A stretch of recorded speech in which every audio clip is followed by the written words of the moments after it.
C'est toute la France qui est sous la menace du terrorisme islamiste.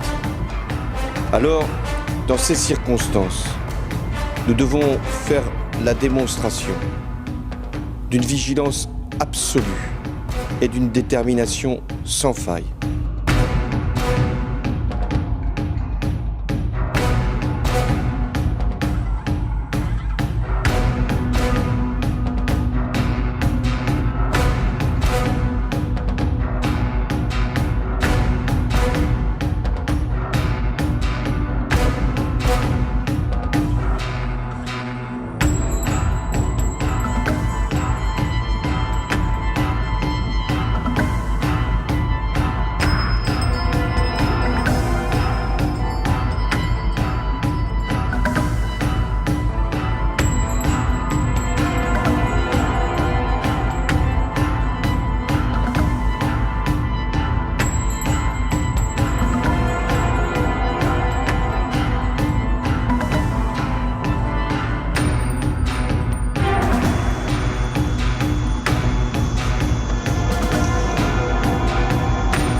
We will search for them everywhere, wherever they are hiding.